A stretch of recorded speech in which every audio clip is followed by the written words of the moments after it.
আসসালামু আলাইকুম রহমতুল্লাহ। দ্বাদশ জাতীয় সংসদ নির্বাচন না হলে দেশে 2007 সালের 1/11-এর মতো ঘটনা ঘটতে পারে বলে ঘোষণা দিয়েছেন আওয়ামী লীগের সাধারণ সম্পাদক জনাব ওবায়দুল কাদের। এই বক্তব্যের পরেই রাজনীতিতে নতুন করে কানাঘষা শুরু হয়ে গেছে। বর্তমানে রাজনীতি কোন পথে হাঁটছে তা আলোচনা হয় জায়গায় জায়গায়। 1/11 বিষয়টি এখন চায়ের দোকান থেকে শুরু করে টেলিভিশনের টকশোতেও জোর আলোচনা হচ্ছে। সমসাময়িক রাজনীতি নিয়ে একটি বেসরকারি টেলিভিশন চ্যানেলের টকশোর আয়োজন করা হয়।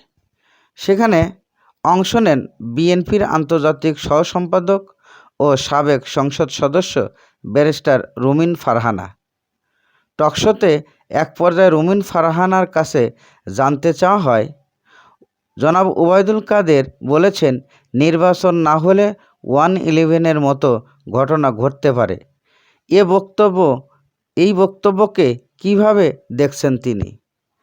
জবাবে ব্যারিস্টার রুমিন ফারহানা 1.5 মাস আগের একটি রিপোর্টের সূত্র ধরে জানান, দেশে 68টি কারাগার রয়েছে, যার ধারণ ক্ষমতা প্রায় 43,000। সেখানে বন্দী আছে 88,000। বর্তমানে সংখ্যাটি লক্ষাধিক হবে। এর অর্থ দাঁড়ায় নভেম্বরেই কারাগারের ধারণ ক্ষমতার দ্বিগুণ বন্দী ছিল।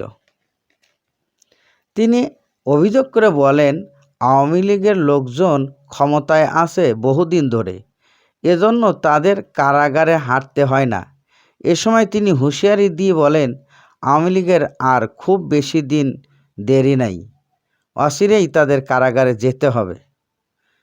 এক পর্যায়ে রুমিন ফারহানার কাছে জানতে চাওয়া হয়, এখন আওয়ামী লীগ যা করছে, বিএনপি যদি ক্ষমতায় যায় তাহলে কি তারাও তাই করবে কি না? জবাবে রুমিন ফারহানা জানান, তারা কিছুই করবে না। গত 15 বছর যে লুটপাট, মানবাধিকার লঙ্ঘন হয়েছে, তাতে জাতির কাঠগড়ায় আওয়ামী লীগের বিচার হবে। তাদেরকে আজীবন কারাগারে থাকতে হবে। একজন ছাড় পাবে না। সবাইকে এর হুঁশিয়ারি দেন ব্যারিস্টার রুমিন ফারহানা।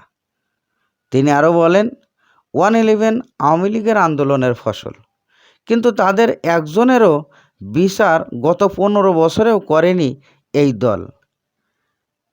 এতেই প্রমাণিত হয় 1/11 আসলে কাদের পক্ষে ছিল, কাদের বিপক্ষে ছিল। এর আগে বিএনপির সিনিয়র 2 নেতা শমশের মবিন চৌধুরী ও তৈমুর আলম খন্দকারের তৃণমূল বিএনপিতে যোগ দেওয়ায় বিএনপির কোনো ক্ষতি হবে না বলে মন্তব্য করেন ব্যারিস্টার রুমিন ফারহানা।